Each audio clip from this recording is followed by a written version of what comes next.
We've got new Xbox backers, Edge turns it up to 11, and there's a bunch of questions to answer this week. Happy Friday, friends! And by we, I mean I, took off last week because it was the bird holiday. And bird holiday means Brad is going to be plumped full of the turkeys and the other things.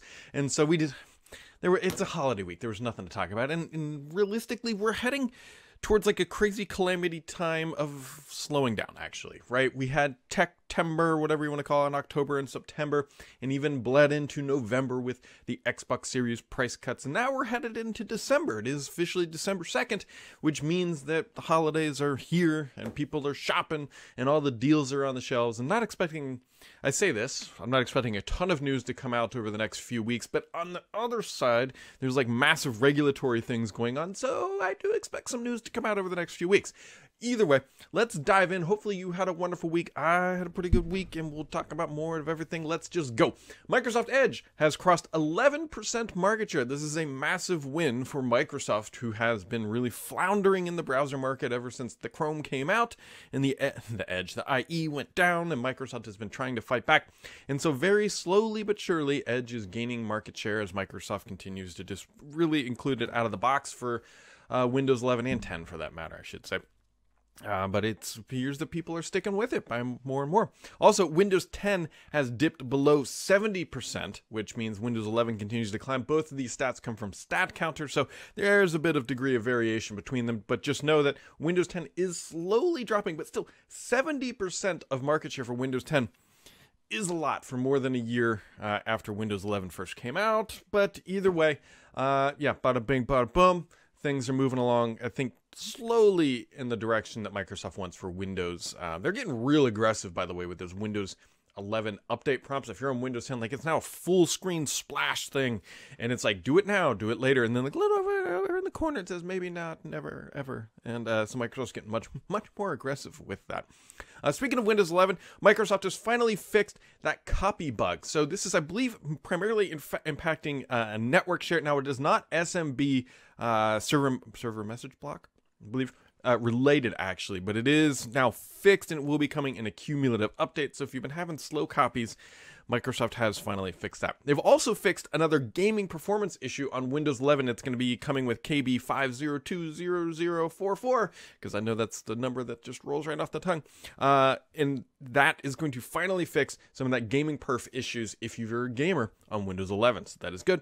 Also, Windows 11 build 25252, which is a little bit easier to say, now has a new VPN status, which I'm a big fan of, actually. I think this is a great little addition. So if you're connected to a VPN, now your connectivity, like your little Ethernet or Wi-Fi thing, will show a little VPN mark. And that's great, because I VPN into the office all the time, and sometimes you forget, and then it slows things down. If you don't need to be VPN, then don't be VPN'd in.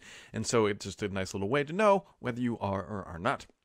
It also looks like Microsoft is going to be launching an insider program for Surface Duo, which is great, but why? And it's not so much but why, but why now? Like, that would have been great when Surface Duo maybe released, when you had a lot of momentum and a lot of people using it, and your best time to grab people for that program. Either way, looks like it's going to be a better way to get access to updates to the Surface Duo, if that's your jam, and so be on the lookout for that. And then the last little bit of Windows news this week is actually personal news. My company and me and my developer friends over at Stardock, we released Window Blinds 11 this week. And this is an awesome app. This is the easiest way to like truly personalize your desktop. If you like Windows XP, you can make Windows 11 look like XP, including the start menu. We're also working on a Windows 95 theme, a Chicago theme, and I think that should be out here in the next few weeks. So it's just a fun thing. That's like a classic Stardock app that's been around for decades. So on to the gaming news. Microsoft, this has been floating around. They're going through the EU's, the UK. It looks like 10-year deal might be enough to get them over the hump for a lot of this regulatory stuff that's kind of coming down with the Call of Duties. And so Microsoft is going to start offering, say, look, we'll guarantee it on PlayStation for 10 years. Now, interesting. The Economist, a publication that is known to write about the economy. It's a pretty large one, actually. I've read The Economist for a long time.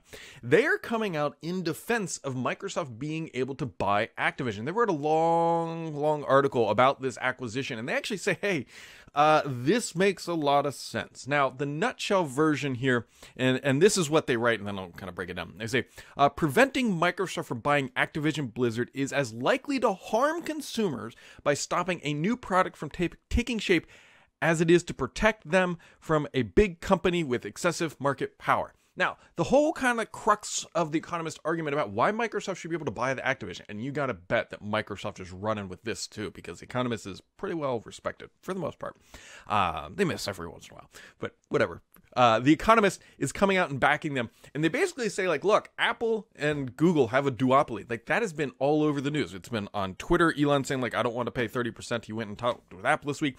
Coinbase came out, like, every company is now coming out of the woodwork with a newfound confidence, saying, like, look, Apple's screwing us by forcing us to charge 30%. Now, I'm not a huge NFT guy. I'm not a huge crypto fan in general. I like the economics of it. But gas fees, which is effectively an analogous would be like, I Venmo a friend some money. Apple wants 30% of that is what the gas fees thing on the NFT side, crypto side is. And it's ridiculous. Like, Apple is getting real ballsy with what they were doing here. And everybody's now coming out of the woodwork with newfound confidence, saying 30% is ridiculous. And we'll see what happens. But either way, how this ties into The Economist is that they're basically saying, like, look, if you want a true third-party marketplace to actually take on Google and Apple, Microsoft's your bet. And by doing that in the gaming section, that's the best potential way to go to the market with it. And that's their argument about why this could potentially hurt consumers more, because, okay, Microsoft, you could argue Microsoft can still do this, but they need as much. You got to go in with your best dealt hand possible. And if they go into the market and it's like they're begging for Activision to join their product, right, it's not going to work out as well. And so it's a really interesting take. And again, it primarily focuses on mobile. And when you get Sony out of the equation, it makes a lot of sense. And so we'll see if it's enough to really kind of push things through. But the other point too is that it's going to harm consumers just as much as it's not. The threat of Microsoft is much less than how much the consumers are being harmed by having a duopoly in the app stores is kind of how it breaks down. It's a good read. Especially there's a paywall, and so you got to go read the paywall stuff. Go pay for journalism. You should. And so yeah, it's interesting to see that it's aptly timed. See what I did there? Anyways, also speaking of Xbox, other big thing happening, Lego Star Wars, if you have been a holdout like myself, because I'm pretty much a mooch for, if it's not a Game Pass, I'm probably not buying it, except for Call of Duty, which I did buy, and whatever. Lego Star Wars now coming. I will actually probably give this a spin. It's amazing to me how many more titles I'm willing to try once they're in Game Pass. I mean, it's obvious the metrics are there, because it's like, hey, you're not going to be paying directly up front for it. Vampire Survivors, I have played that. I don't know if I'm not going to like fully complete it. I got a 30-minute run in. I had a lot of fun playing it. It's definitely worth checking out, especially if you have Game Pass. I really enjoyed it. But I don't think I'm going to be able to beat the end dude. And to me, it's a casual game. It's not a hardcore, like, gotta get 1,000 out of 1,000 on the gamer score type of thing. But I enjoyed it. I absolutely enjoyed it. So that's sort of the nutshell version of all the news this week. Again, we're on the back end of Thanksgiving and we're heading towards the holidays. And so we'll see if anything else major comes out. Most eyes, like myself, are waiting for the FTC to drop stuff, which, by the way, is rumored to be happening before Christmas. So we'll see if that comes out and what happens there. So anyways, on to the questions of the week. First question, and coming in from Sydney 2K. They say, a couple weeks ago, Phil Spencer revealed that Microsoft loses approximately $100 to $200 on each console manufactured. So that is from I believe it was the Wall Street Journal Tech Live thing on stage is where he revealed that. However, it is true that once you produce and sell a certain number of product, the initial cost of components and materials is covered, and that the product then goes into profit. Sony has said that the PlayStation 5 has reached that point, and even before the recent price and component revisions. Has Microsoft reached that stage with the series consoles? And if not, when do you think it will happen? there's a better chance that it has reached that point with the Series X than probably the Series S, is my guess. The Series S, I mean, at $249, and even at one point was $199.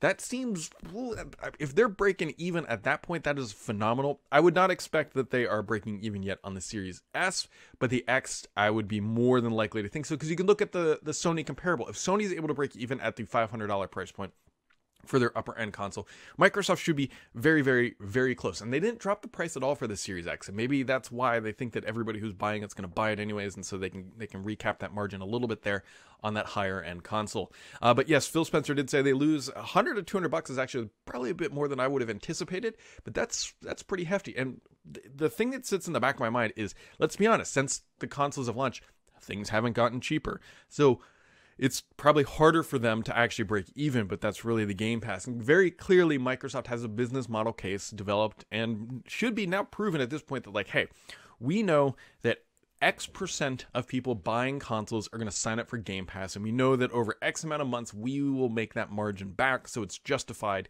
to take that loss up front. So, Confused Geek says, now that you have been a dev for a little bit, what have you learned that you didn't know? Well, I've always sort of been a tinkerer in the dev side. Like, I took quite a bit of C++ in high school, actually, and I did some stuff on the side, and I've always been a tinkerer. But this is probably, I guess, the true first dedicated software shop that I have ever run. I mean, this is my first, like, true, and I didn't say true leadership position. I mean, I was a leadership position in the last company, but, overseeing and all the product. I will say that shipping software is stressful. right. And that has probably been the biggest learning thing, is really understanding, like, what is stress when you're shipping software and what is manageable, because there's certain things you cannot control. There's a lot. I mean, we have hundreds of thousands, if not millions of daily active users. And so the permutations and variations of all the different configurations, especially on Windows, is diverse. And we are a small shop. We're not Microsoft with $1 trillion market cap making billions of dollars each quarter, who have effectively infinite resources. So we have to pick and choose carefully about how we approach and solve problems. And so I think that's probably been the biggest learning, is the effective management of time and resources to capitalize upon the most widest swath of configurations. That is a very MBA-like way to say, like, hey, try to cover as much ground as you can with the least amount of wasted overhead. It is the ongoing challenge, because we could solve a lot of different problems, but we gotta strategically choose how to approach and evaluate each one. So, what have I learned? I mean, I'm learning every single day, and that's the thing I love about what I do, is I continue to learn, and hopefully you do too.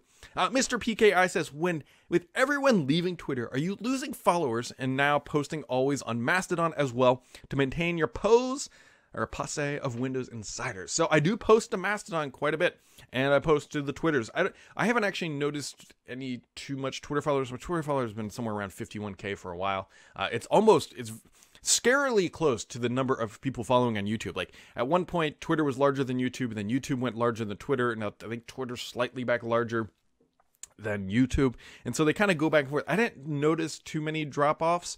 Elon said they're purging a bunch of bots, and usually, like, I get hit, in a couple hundred when that happens, just because one of the interesting things is, at least, I don't know what the number is now, but after you hit like a certain amount, the Twitter algorithm favors you, and so you get a lot of bot followers, because it's like, oh, this is a large account, we can have a bunch of bots follow it, and then it doesn't look like it's like they're oversaturated or something like that. Like, it felt like it was around, like, used to be like 10,000, and now, like, the bots follow whatever accounts like default if they have over a certain amount. That's a little outside my purview, because I don't have all the details on the bots on the Twitter. But yeah, so we'll see if Mastodon, Hive, it's like I've signed up for everything. Part of my idea is I just try to grab the username, and then if the account blows up or the server blows up, at least I have the username that I want. So I've done the post.news, I'm on the Hive, I'm on the Mastodons, I'm on the Twitters, the Grams, the Tubes, the Reddits, everything. Yeah, so either way. But no, I haven't really noticed too much of a drop-off. We'll see what happens. We'll see what Mr. Elon is able to continue to do. I think everyone, myself included, thought it would have crashed and burned by now, but so far it's still floating around. And we'll see what happens. Let's hope for the best. Let's be optimistic on a Friday. Mr. PKI also comes in and says, it seems like a lot of new games are being added to Game Pass, and with the colder weather snowing, some of us at home in the United States, are there any new games that you would recommend trying out? Or are you just excited about all the new mods being created for Halo Infinite Forge? Candidly, I have not checked out Forge yet. I probably should. But noted a little bit previous, check out Vampire Survivors. Vampire Survivors. I always think it's Vampire Survivors. That's a great, it's like sort of like an 8-bit-ish survivor game. It's fantastic. The Lego Star Wars will probably be played too. I got to get my kid into that because that makes it a lot more fun for me. But those two will definitely be on the agenda. And the next content drop for Call of Duty happens December 14th. And so to your point, Mr. PK, a lot of stuff is being added Game Pass inside and outside of Game Pass for that matter. And so this is like the high times for Microsoft, right? This is when they expect some of their highest levels of user growth for their services, Christmas, and then bleeding into next quarter as well. And then Q2 and Q3, they typically slow down because the weather gets warmer. People go outside, they hang out on the grass and climb trees and stuff. And then they stop playing Xbox, and then the winter months, fall and winter months, they come back. And so this is high times, hopefully, for Microsoft subscribers. Hopefully, we get a new number. You got to remember, Game Pass, Sony leaked, if you will, that Microsoft had 29 million. So we should cross that 30 million subscriber mark here in the near future. We'll have to wait and see if Microsoft actually shares the data. And Roland00 comes in and says, what food dish actually makes you happy to eat at any get-together? I am a tried and true red-blooded American, and macaroni and cheese. That is my comfort food no matter where I am in the world, no matter what sort of thing. Just mac and cheese. Mac and cheese. My wife makes it wonderfully, and she makes it in a crock pot all day. Sometimes she makes it in a skillet, sometimes in a crock pot. It's like mac and cheese is just my comfort food. That is carb loading. Carbs don't count in December. That's the rules. I don't make them. I just enforce them. So there you go. Anyways, friends, that wraps it up for this week. Hopefully you had a good week. We'll see what happens here in the week ahead. What sort of regulatory stuff comes down the pipeline. We'll see what happens. So hopefully you had a wonderful week. And as always, make sure to keep it subscribed here because the only BS on this podcast is me.